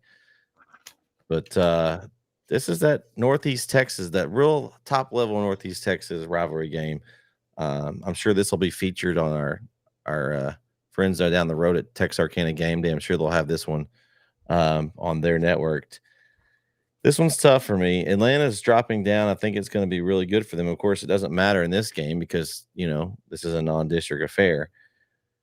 It's hard to pick against Hooks. Atlanta didn't put up much against Pleasant Grove. I don't know if that's hard to know if it was Pleasant Grove was just that much better, or if Atlanta's maybe not very good. I'm going to go with Hooks. It's at home against Hooks. I think this is a coin flip game to me. I think it could go either way. It's in Hooks, so I'm going to take the home field, and I'm going to go with Hooks in this one. Yeah, I'm with you, Brett. I don't think we know what Atlanta really is yet. The 33-3 loss to Pleasant Grove. Was it more Pleasant Grove how they played? Was it more Atlanta not executing? I don't know. So it's hard to kind of take anything away from that. I think Hooks did get a good win over Harmony, and it was in Harmony. They had to travel to Harmony to win that game. So went on the road, get to come back home this week for the home opener. Because I don't know what we have in Atlanta, I'm going to take Hooks. Now that could change after this week. Atlanta could come out and hang up 60 on Hooks, and we could be having a different conversation next week. But right now, after what we saw in week 1, I just don't know what the Rabbits have, so I'm going to take Hooks. Yeah, so I really like Atlanta. Covering them in Tatum's district the past couple of years. In every sport, they always produce athletes. And they returned 10 guys on the offense, 8 guys on defense, and they were 5-6 overall last year, but they were 5-2 in that district, and they lost in by district, but against Winsboro. So they're in that district that has a really tough by district matchup. So we'll see. We don't know what we have, like you said, in Atlanta, but I think Atlanta is going to have a really good year. So I've got them beating Hooks. Okay. Game 7, White House travels to Kilgore in a interesting game here in week number 2. You got a 5A team in White House that just cracked our poll, traveling over to Kilgore, who got a really impressive win in week 1. I don't really know what White House has. I don't know how good Woodrow Wilson is, but I know what Kilgore has. They just beat Carthage. So I'm going with Kilgore to take this game. I think their defense is just going to give White House fits, and they'll be able to run the ball enough to get some points on the board. So I'm going to take Kilgore over White House. Yeah, give me Kilgore in this one. They're coming back home after a big win over Carthage. Now, what you don't want, though, is that Kilgore got so hyped up for this Carthage game that you have a letdown for White House. And that is something that is concerning with any team. But Coach Fuller, we talked about this on Red Zone Overtime too, but Coach Fuller is so just flatline. Like, he's just so level. He doesn't get too high, doesn't get too low. And I think he helps that instill that into his team too. You never really see. That's why when Kilgore's in these close games, they're able to pull these close games out because they're steady. They're just level. So I'm not too concerned about it, but that is the one concern I do have for Kilgore is there a letdown after such a big win? I think they better come out and be ready to play because White House is not a rollover. White House will not be a walk in the park. I expect this one to be a close game, maybe one possession, 10-point game. I think it'll be real close, but I think Kilgore will win it. And I think Kilgore is on a mission this year. Same way Chapel Hill's on a mission. I think those two teams are destined to probably meet twice this season. Yeah, so I thought, White House, they had 224 yards in the air, 219 yards on the ground against the Woodrow Wilson team. But that Kilgore defense is so good. And so I just think it's going to be a tall order for Coach Westerberg and his group. Now, again, I think White House is going to they're going to compete well, and I think they'll compete well in this game. I think their offense is diverse enough that they'll score some points. But that Kilgore defense is so good, and so I've got Kilgore winning this game. All right, game 8. Gilmer, Chapel Hill. This game was week 1 last year. They're going to be competing in week 2 this year. It'll be in Chapel Hill. I don't know that there's Kyle talked about letdown, but Chapel Hill doesn't have time for that. Their schedule doesn't allow them. They've got Gilmer, then they've got a rivalry with White House, then they've got Carthage. So they're going to come home week 2, home opener with a new giant scoreboard, a packed house. There won't probably be many seats available in this game. and I think they're going to put it to Gilmer, and they're going to take the win in week 2. Yeah, I think unfortunately for Buckeye fans, this is going to be another 0-2 start for Gilmer. The way Chapel Hill looked against Jasper, I thought Jasper's strength was their defense coming into the season, and for Chapel Hill to go in there and hang 56 on them at home, and probably knowing Coach Reardon, probably let off the gas halfway through the third quarter. Probably could have put up more if they wanted to. I like I said with Kilgore, I think Chapel Hill is destined this year, and they're focused. And to your point, same thing could be said about Kilgore too. But to your point, Brett, there's no off weeks. Like you can't have a letdown. Each week is a battle. Each week is a very good team that can beat you. And so I don't think there's a letdown for Chapel Hill. Gilmer's going to come out fired up, not wanting to go 0-2 and wanting probably to make up for last year. The way Chapel Hill's playing, they may hang 70 again. We may see another 70 burger this week. I don't know. I'm very impressed with Chapel Hill, but yeah, give me CH in this one. Yeah, so I think Chapel Hill's gonna come out. They're gonna do well. They're gonna play well, and they're gonna win this game. I'm really interested to see how Gilmer responds, because again, and we talked about it earlier, but they have a tough gauntlet ahead, and defending the title, and I just man, I think it's gonna be interesting for the Buckeyes coming up. But for this game specifically, I've got the Bulldogs winning, fairly handily, I think. All right, the last two, we got a couple of big rivalry games. You've got Nacogdoches at Lufkin in game 9. This could be the battle for Kyle's vote in his poll. If Lufkin's able to get the win, maybe he'll get to sneak back up and get Kyle's vote. As they don't like it. Lufkin didn't like it. They heard that Nacogdoches stole that spot, and now they're angry. I think Nacogdoches got a big win, but they got it over a team. They got up early over a team that has a new coach that's transitioning, that's trying to learn a new system. So I think it's more the credit that maybe Palestine is still early in the season, maybe not to Nacogdoches. I don't think Nacogdoches is bad, but Lufkin just played Longview real tough. I know that the weather conditions were bad, but they still hung right with Longview and could have beaten Longview. And to me, that says a lot about Lufkin's this year. So I'm going to go with Lufkin at home to beat Nacogdoches.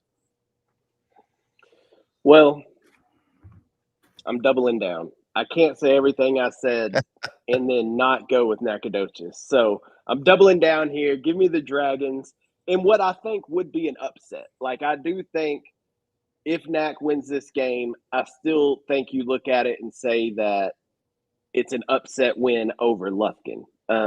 Just historically how Lufkin has played Nacogdoches. But, yeah, I mean, you're right, Brett. Lufkin did play Longview close, and no matter if it was weather or not, like, they only gave up 7 points to Longview. But I could also argue they only scored 3 points against Longview. Now, last year it was a 42-0 game between Longview and Lufkin, and this year it was 7-3. So, yes, I think Lufkin has some positive things to build on. I think Nac's got a more upward trajectory right now than Lufkin does. I think Nac has is playing better ball right now. So I'm going to give the Dragons the win. I'm doubling down on them, and it will not go well for me in Lufkin if I show my face. Yeah, Abe Martin Stadium is going to not like you, Kyle. You may not want to show up there. Luckily, I've never been there, so that's a good thing, I guess. Yeah, I mean, I think it's going to be a tight game. I'm going to give a slight edge to the home team in this game. While that being said, I mean, they're close enough. There's going to be big crowds for either team. But, I'm going to go with Lufkin again. I just I can't discount that tight loss against Longview. And so I'm going with Lufkin. All right. Game 10, the Battle of the Roses. Tyler Legacy and Tyler High. Always a good one. Corey would have trouble picking in this one if he was with us right now. Can't pick both Tyler teams to I, win. I wanted to know what he would do this week because he said he was going Tyler all year, and I was looking forward to his pick, and now he's not even here. Yeah, he left us. I don't know. We ran him off. I don't know what happened, but needless to say, I'm going with Tyler High. I think they're a little farther along right now as far as Coach Woods has got them playing well now. They ran to a buzzsaw over Marshall, but Tyler Legacy did too over Texas High. But I think Tyler High this year, I have higher expectations for them than I do Legacy. And so I'm going to go with Tyler High in this game to get the win over Legacy. Last year, this was the red zone game of the week. It is not the red zone game of the week this week, but I was at that game last year, and Tyler High won 28-7, and it was, I mean, honestly, it really wasn't close. I mean, Tyler High was clearly the better team. I think Legacy's better this year. I know it didn't look like it against Texas High, but maybe that's because Texas High is better than we actually thought they were. But I think Tyler Legacy is better. I think the game's closer this year, but I don't think Legacy. Really, both these teams started a rebuild at the same time. Both programs started with new coaches same year. So this is kind of a good comparison with each school, how you can see how they're progressing. I think both of them are improving. I think they're both better than they were last year. I just think Tyler High is more further along than Legacy is right now. So I'm going to give it to Cujo in this one. Yeah, I'm with it for the exact same reasons that you gave, KO. I just think Tyler's a little further along. Now, I will say, though, if Legacy comes out, if Coach Trahan and Legacy come out and win this game, then I think we scratch our heads and we look a little bit and it turns our heads a little bit. But I agree it will be closer, maybe a 2-score game, but maybe just 1-score game. But I do think the Lions come out and win. All right. Let's talk about a couple of games that you guys that aren't in the pick'ems that maybe you're looking forward to. I know one that definitely needs to be mentioned is the Longview Marshall game. There was a lot of good ones this week. The Longview Marshall one right now, I think that's one that I'm looking forward to because I think Longview has now looked a little vulnerable last week. Marshall came out and just took Texas High or Tyler High to the woodshed. So, what do you guys think about this one? Real quick, I want to make a correction. It was 28-14 Tyler High last year, not 28-7. So before all the fans come at me, correction. It was a 2-score KO game. guy, he can't even get the score right. Man. Anyway, that's a story for another day. But anyway, this is a game that I talked about earlier in the show, and I'm telling you, man, I think Longview's going to come out hungry because of how they performed last week. But Marshall, man, I'm on the Marshall train. We are Marshall. Coach Hammett, I'm cheering for the Mavs, man. I'm excited to see what they can do, and I feel okay picking Marshall to win this game because they're not district opponents, so they won't, and they're not even in the same class. They won't meet again, and it's a rivalry game. When it comes to rivalry games, you can throw everything out of the window. But I think this is the year that Marshall gets Longview. That's what I think. Yeah, so I think that's going to be a great game. It's one that I'm definitely interested in, and went to college over in Marshall. I know a lot of folks over there, and I think Coach Hammett is going to do a great job. They've had a lot of coaching change in the last several years, but as we talked about last week, they have athletes, so I think that's going to be a good game. I'm excited to see it. I'm excited to travel down on Thursday to Carlisle, and we're going to be able to cover the Indians, and so we'll see how they rebound. They'll be taking on Overton, and that's going to be just interesting because both teams coming off a week 1 loss, and so we'll see which one comes out on top. But I'm interested to see that game as well. So. Another game I'm looking at here is Lovelady Timpson. I think that's an interesting game early in the season. We'll get to kind of see. We know Lovelady's been good the last several years. How good is Timpson? We're still trying to figure that out. They don't have Terry Bussey. We think they're still going to be really good.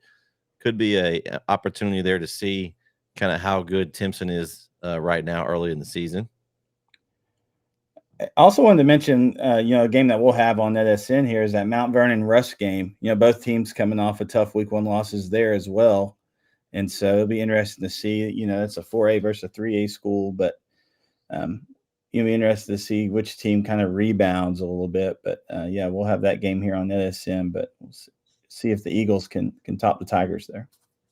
Well, let me tell you where I'll be Friday night. It's a game that none of us have even mentioned, and I've wanted to mention it, but I haven't said a word about it because I was waiting to reveal the game of the week later in the show. And well, the time has arrived.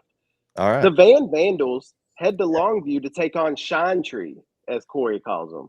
Van and Pine Tree. I think that's going to be it's our red zone game of the week this week. I think it's going to be a great game. Van, after getting a big win in Dallas at Dallas Carter, and then Pine Tree, obviously, with the big upset over at Gilmer.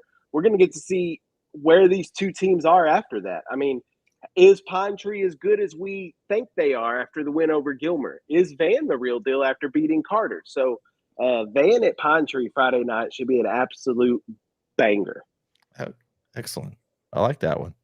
There's a lot of good ones this week. It was tough choices to put in there. Van, back-to-back road games. That's interesting to start the season. Yeah, but that means next year they get back-to-back home games to begin the year.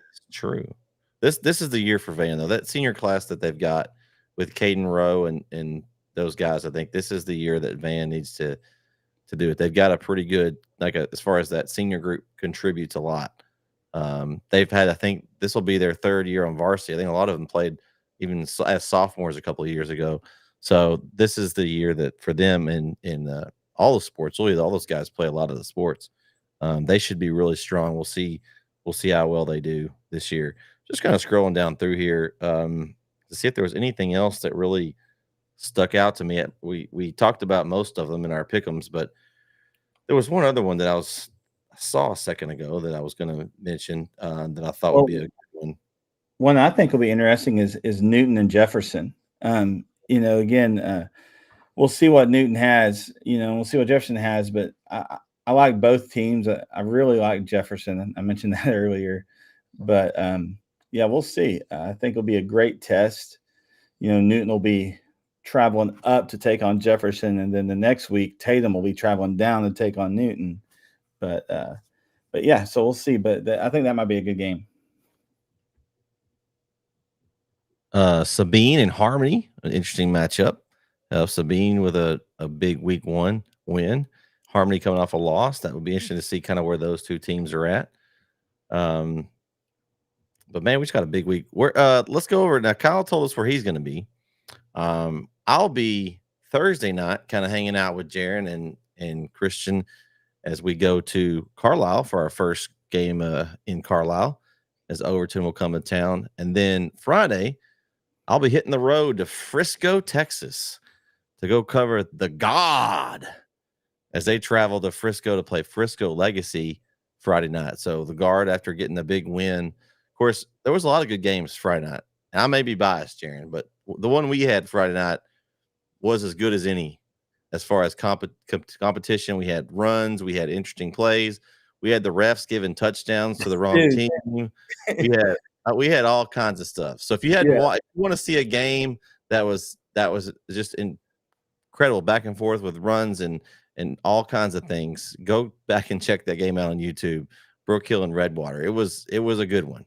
Yeah, that where the official called a touchdown on that interception and they blown the play dead. That was bizarre. And I've been doing this a while and I've never seen that. And that was Have you ever seen that, Kyle? No, I can't say I have. That's a new one for me. Well, if you hadn't seen it, you can go back and watch that just to see what happened. We had onside kick recoveries, we had muff punts, we had interceptions called touchdowns, we had big bomb pass plays, we had hits. I mean, we had everything.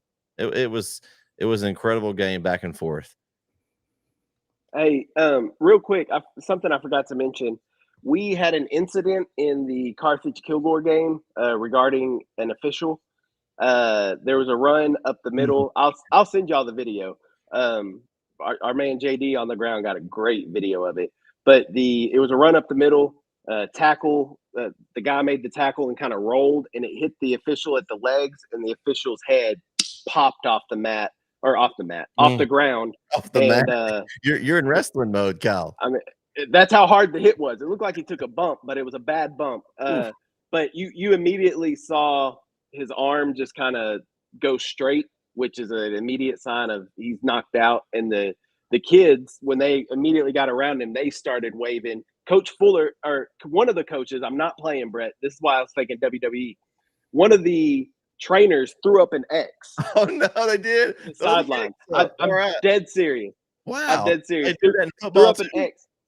And immediately when the X was thrown out, more trainers came out and the ambulance got the stretcher out. So I guess that was a call for the stretcher. So anyway, they shut the game down for about 10 or 15 minutes, stretchered him out. I don't have an official update, but from what I've seen on Facebook, the official's wife posted and said, obviously, he got a concussion and something like maybe a twisted ankle or something like that. Something else happened with his lower body, but overall, he's okay. So thoughts and prayers to him because it was a scary situation. It was a bad hit, and I'm thankful that he's okay. So thankful for that. That's awesome. That's awesome news. It's one of those things you take for granted. Those referees, I mean, we can give them a hard time about missing calls or whatever, but they're right in the middle of all that. They don't have any pads on, and so especially the guys in the middle of the action. So that's great news that he's going to be okay. But man, a lot of games on the slate this week. A lot of great stuff going on. Before we wrap things up, any last words from you guys? I think if week 2 is half as good as week 1 was, then I still think we'll be in for some entertainment. So week 1 was pretty memorable, I think. Yeah, I think if week 2 lives up to the hype like week 1 did, then we're in for, like I said, one heck of a year. Because like you mentioned it, you went down the slate of games, and there's banger after banger. It's like a Sheamus thing. It's banger after banger after banger. Well, and make sure we do have, just looking at the picks, we do have a Thursday game. So those that messed up and gave away 3 picks last week, didn't get your picks in, make sure you get your picks in before Thursday's game, because that you'll lose one if you don't get it in. So thanks everyone for participating in the Pick'em contest. Make sure you invite all your friends. Just because you missed week 1, get in for week 2. You can compete on a weekly basis. Try to see if you can beat your favorite NETSN people. Or least favorite.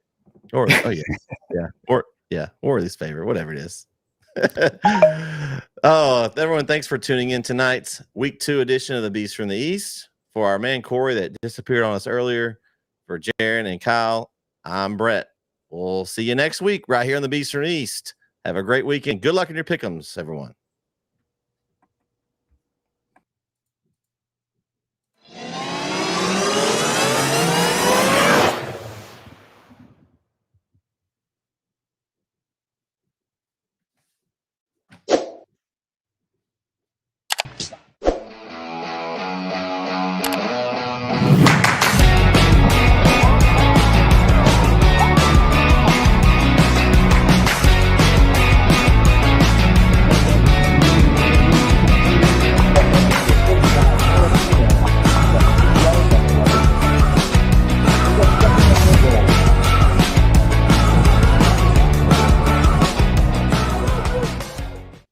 Lean on your brother tonight. Let your brother count on you every play tonight. Okay? And then come out and have fun. The gates are locked. Ain't nobody getting out now. They can't run. The gates are locked. Let's bring the fight to them, guys. Yes, sir. All right, brother. Let's pray.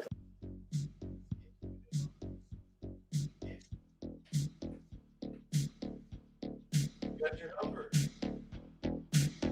Bubba.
The Northeast Texas Sports Network is dedicated on delivering the most entertaining sports broadcasts in East Texas. And if you're interested in having your next sporting event streamed live, visit us online at NETSN.